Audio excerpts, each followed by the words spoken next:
Début décembre 2025. Un événement aurait dû secouer la France tout entière. Les deux grandes centrales syndicales, la CGT et Solidaire, appelaient à un mouvement d'une ampleur inédite, une quasi-grève générale.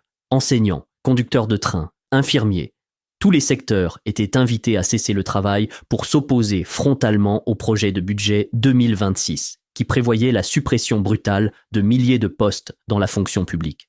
Sur le papier, le pays devait se figer. Écoles fermées, transports à l'arrêt, hôpitaux sous tension extrême. Mais, le 2 décembre, le scénario catastrophe annoncé ne s'est pas produit. Les perturbations ont bien existé, certes, mais la mobilisation est restée bien en deçà des attentes. À première vue, on aurait pu croire que la colère retombait, que la situation se calmait enfin. Pourtant, ceux qui savent lire les crises ne regardaient pas les cortèges ce jour-là. Ils scrutaient les marchés obligataires. Et là, l'alarme était déjà déclenchée, hurlant dans le vide. Car pendant que la grève s'essoufflait dans la rue, une autre grève, silencieuse et infiniment plus dangereuse, battait son plein. Une grève financière. Les investisseurs internationaux, qui détiennent près de la moitié de la dette publique française, commençaient à prendre peur. Or, cet argent venu de l'étranger est un capital volatile. Il peut disparaître au moindre signe d'instabilité, bien plus vite que l'épargne domestique des Français. Le contraste était saisissant. Le calme relatif sur les trottoirs ne révélait qu'une seule chose. L'urgence s'était déplacée. La crise ne se jouait plus dans la rue, mais dans l'univers invisible des écrans de trading. Ce n'était plus l'histoire d'un mouvement social classique, c'était la montée d'un doute global, systémique, sur la capacité réelle de la France à honorer ses engagements financiers. La bataille n'était plus visible à l'œil nu, elle se déroulait désormais seconde après seconde dans cet espace impitoyable où se mesure la confiance d'une nation. Pour comprendre l'origine de cette perte de confiance massive, il faut regarder directement du côté de la gouvernance du pays. Depuis la fin de l'année 2023, la France a connu un phénomène totalement inédit. 5 premiers ministres se sont succédés en moins de 2 ans. Depuis la naissance de la Ve République en 1958, jamais une telle instabilité n'avait été enregistrée. Ce n'est pas un simple mauvais concours de circonstances. C'est le symptôme clinique d'un Parlement désormais incapable de fonctionner. À l'issue des dernières élections législatives, l'Assemblée nationale s'est retrouvée coupée en 3 blocs irréconciliables. D'un côté, le nouveau Front populaire et ses 180 sièges. Au centre, l'alliance présidentielle Ensemble, avec 159 députés. En face, le Rassemblement national et ses 142 élus. La mathématique est implacable. Pour faire adopter une loi, il faut 289 voix. Aucun duo politiquement possible n'atteint ce seuil fatidique. Le pays s'est retrouvé durablement privé de majorité. Cette paralysie est aggravée par un trait structurel de la vie politique française, son aversion profonde pour les coalitions durables. Contrairement à l'Allemagne, par exemple, le système politique français est conçu pour trancher, pas pour négocier. Le résultat est immédiat, pas de compromis solide, pas de budget stable et aucune réforme économique d'envergure. L'épisode Barnier l'a illustré avec éclat. Lorsque l'ancien Premier ministre a proposé un plan de réduction des dépenses pour tenter de freiner le déficit, la gauche et l'extrême droite ont formé une alliance de circonstances pour le faire tomber. Le gouvernement a chuté, mais le problème de fond, lui, n'a pas été réglé. Cette incapacité chronique à décider est précisément ce qui effraie les marchés. Car pendant que les dettes s'accumulent jour après jour, l'appareil politique, lui, reste immobile. C'est en examinant les données économiques brutes que l'ampleur de la crise apparaît sans filtre. La dette publique française a atteint le montant colossal de 3 200 milliards d'euros. Pour comprendre ce que représente une telle somme, il faut la rapporter à la richesse produite par le pays en une année entière. La dette équivaut désormais à 114% du PIB national. L'Union européenne fixe pourtant une limite théorique à 60%. La France se situe donc presque 2 fois au-dessus du plafond autorisé. Et ce n'est pas tout. Chaque année, l'État dépense plus qu'il ne prélève en impôts. C'est le déficit. Celui de la France oscille actuellement entre 5,8% et 6,1%. Là encore, la règle européenne est claire. Il ne faut pas dépasser les 3%. Le pays est donc en échec critique sur les 2 indicateurs censés garantir la survie des finances publiques. Une dette trop lourde et un déficit qui continue de creuser le trou à un rythme double de la norme.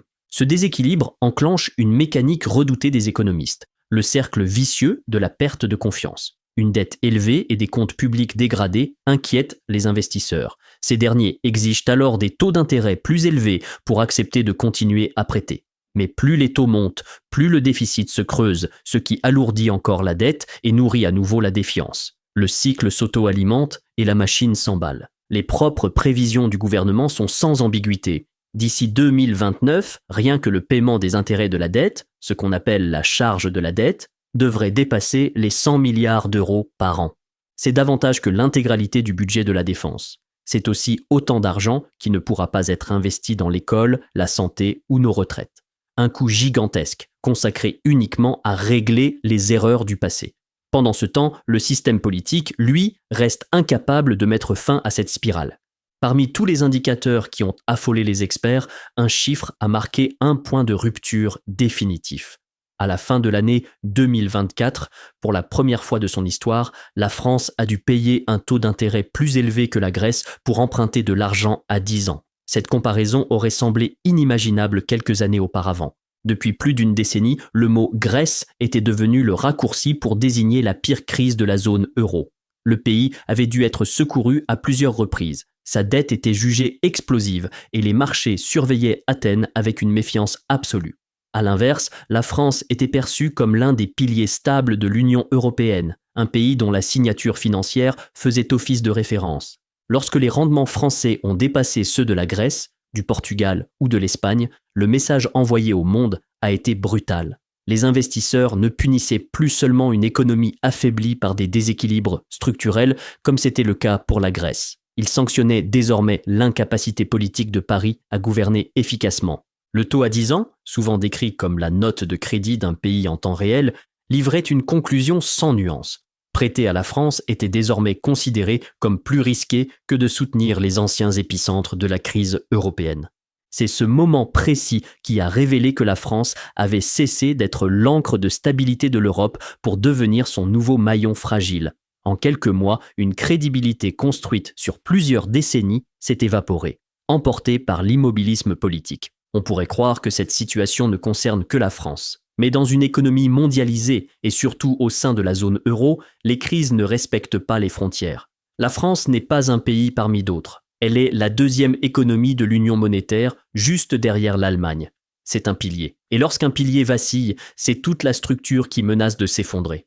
C'est pour cela que les analystes parlent désormais d'un risque de contagion financière. La défiance envers Paris fonctionne exactement comme un virus. Si les investisseurs commencent à douter de la capacité de la France à maîtriser sa dette, ils se demandent aussitôt qui pourrait être le prochain maillon faible. Ce réflexe peut entraîner une hausse soudaine des coûts d'emprunt pour d'autres pays très endettés, comme l'Italie ou l'Espagne. À l'échelle européenne, ce simple changement d'humeur peut suffire à mettre sous pression des États déjà fragiles. Face à cette menace, la Banque centrale européenne, la BCE, se retrouve dans une position intenable. Elle pourrait intervenir massivement en rachetant des obligations pour calmer les marchés. Mais une telle opération est politiquement explosive. Elle rappelle les interventions d'urgence de la crise de 2010 à 2012 à une différence majeure près. À l'époque, la tempête venait des économies périphériques. Aujourd'hui, c'est le cœur même de la zone euro qui est en difficulté. Cette différence change tout. Si la France devient une source d'instabilité, la solidité de l'euro et la crédibilité de l'Union européenne se retrouvent suspendues au règlement de la crise politique parisienne. L'impuissance de la France à sortir de l'impasse devient mécaniquement la vulnérabilité de l'Europe entière. Pendant que l'Europe tente de gérer les secousses provoquées par la crise française, une autre lecture s'impose lorsqu'on se place du point de vue de l'Asie. Pour les grandes puissances économiques de la région, ce qui se déroule à Paris ne ressemble pas à une simple péripétie. C'est la confirmation brutale d'une tendance qu'elles observent depuis longtemps, la fragilité politique croissante de l'Occident. Des pays comme la Chine, le Japon, la Corée du Sud ou encore les économies dynamiques d'Asie du Sud-Est se sont développées en cultivant un avantage simple, la stabilité politique et la planification à long terme. Depuis des décennies, ils regardent les cycles politiques occidentaux avec perplexité, marqués par des revirements constants, des alternances rapides et une vision souvent court-termiste. La France semble aujourd'hui incarner la version extrême, presque caricaturale, de ce phénomène. 5 chefs de gouvernement en 2 ans, l'incapacité à adopter un budget élémentaire, une paralysie institutionnelle totale. Pour les investisseurs et les fonds souverains asiatiques qui contrôlent des milliers de milliards d'actifs, le contraste est saisissant. Leur priorité absolue est la prévisibilité. Or, c'est précisément ce que la France, pourtant au cœur de l'Europe, vient de perdre. Il ne s'agit pas d'une confrontation directe, il s'agit d'un rééquilibrage silencieux. Quand une région devient instable, le capital et la confiance se déplacent naturellement vers des zones perçues comme plus fiables. L'Asie n'a même pas besoin d'affaiblir l'Europe. Elle profite simplement d'une dynamique déjà en cours. La montée en puissance asiatique ne tient pas à une démonstration de force militaire, mais à la lente érosion de la cohésion politique occidentale. La crise française agit ici comme un accélérateur. Sans le vouloir, elle renforce un basculement global où l'influence économique suit la stabilité, et où cette stabilité se trouve désormais de plus en plus à l'Est. La paralysie française ne se limite malheureusement pas à ses frontières. Depuis des décennies, la France occupe une place bien plus large que son simple poids démographique. Elle est une voix centrale de l'Union européenne, une puissance diplomatique active, un membre permanent du Conseil de sécurité de l'ONU et une armée capable de se projeter. Mais un pays absorbé par ses crises internes n'a plus la disponibilité d'esprit ni les ressources politiques pour jouer ce rôle. Les grands dossiers internationaux exigent de la continuité, de la cohérence et une capacité à conclure des accords solides. La France, qui change de direction politique tous les quelques mois et dont le gouvernement survit au gré des motions de censure, ne peut plus offrir cette garantie. Elle se retrouve concentrée sur sa propre survie institutionnelle et non sur la définition d'une stratégie mondiale. Ce vide attire naturellement d'autres acteurs. La nature a horreur du vide, et la géopolitique aussi. La Chine continue d'étendre ses réseaux commerciaux et ses partenariats d'infrastructures en Afrique, au Moyen-Orient et jusque dans certaines régions d'Europe. Les États du Golfe utilisent leurs fonds souverains pour devenir des investisseurs incontournables à l'échelle mondiale. Des puissances intermédiaires comme la Turquie, l'Inde ou la Corée du Sud avancent leurs pions avec une assurance nouvelle. Ils ne cherchent pas forcément à affronter la France directement. Ils profitent simplement du recul d'un acteur qui, jadis, occupait un espace diplomatique essentiel. Plus Paris se replie sur ses difficultés budgétaires et politiques, plus le paysage international devient dense, fragmenté, multipolaire. La transition ne se fait pas dans le bruit, mais dans une redéfinition discrète et implacable des rapports de force. Le signe le plus troublant de cette période n'est peut-être pas venu des marchés financiers ou des institutions, mais d'un document officiel diffusé discrètement par le gouvernement français fin 2025. Il s'agit d'un guide intitulé « Tous responsables ». À première vue, c'est un manuel de préparation civile assez classique, comme en publient certains pays du nord de l'Europe. Il explique comment tenir 72 heures sans aucune aide publique, comment faire face à une panne d'électricité générale, à une cyberattaque massive, à un effondrement du réseau ou à une rupture brutale des chaînes d'approvisionnement. Le ton est posé, presque pédagogique. Pourtant, le message implicite est vertigineux. Un État moderne, dans l'une des principales économies du monde, prévient désormais sa population que les services essentiels pourraient ne plus être garantis. Autrement dit, il reconnaît publiquement que les citoyens doivent envisager, très sérieusement, de se débrouiller seuls pendant plusieurs jours. Ce guide n'a rien d'un document traitant de catastrophes naturelles imprévisibles. Il répond à une fragilité systémique, celle d'un pays où les tensions politiques, les vulnérabilités cyber et l'usure des infrastructures convergent avec une incapacité chronique à réformer. Il prépare les Français aux symptômes, les coupures, les pénuries, mais pas aux causes profondes, l'impasse institutionnelle et l'endettement. Quand un État commence à publier des instructions pour affronter un possible dysfonctionnement généralisé, il ne parle plus d'un avenir hypothétique. Il décrit un présent instable qu'il n'arrive plus totalement à maîtriser. La suite de la crise se joue désormais dans un calendrier institutionnel qui ressemble à un piège. Le mandat du président Emmanuel Macron court jusqu'au printemps 2027. Entre-temps, ses marges de manœuvre sont quasi nulles. Il ne peut pas provoquer de nouvelles élections législatives sans prendre le risque insensé de renforcer encore l'instabilité. Quant au Premier ministre, Sébastien Lecornu, il gouverne au jour le jour. Il est maintenu en place non pas par adhésion, but uniquement parce qu'aucune majorité alternative ne parvient à se mettre d'accord pour le remplacer. Cette configuration laisse le pays dans une forme d'apesanteur politique dangereuse. Sauf rupture imprévue, la France devrait rester engluée dans cette paralysie pendant des mois. Les experts envisagent alors 3 trajectoires possibles. Premièrement, la trêve fragile. Les forces politiques acceptèrent de collaborer juste assez pour faire voter un budget de survie sans toutefois engager les réformes nécessaires. Ce serait une manière de repousser le problème sans jamais le résoudre. Deuxièmement, le scénario du pourrissement. C'est le plus probable à court terme. Il consiste à poursuivre dans la ligne actuelle un lent affaiblissement de l'économie et de la réputation du pays, rythmé par l'augmentation de la dette et l'érosion progressive des services publics. Troisièmement, la voie du choc politique. L'exaspération croissante de la population pourrait déclencher un basculement majeur lors de la présidentielle de 2027, offrant une percée décisive à l'extrême droite ou à la gauche radicale. Ces camps promettent des ruptures, mais dont les effets économiques réels sont impossibles à anticiper aujourd'hui. Le compte à rebours vers 2027 est déjà lancé, et chaque jour passé sans décision rend l'équation plus explosive. La France avance désormais comme un avion en décrochage. Les moteurs tournent encore, mais l'altitude baisse inexorablement.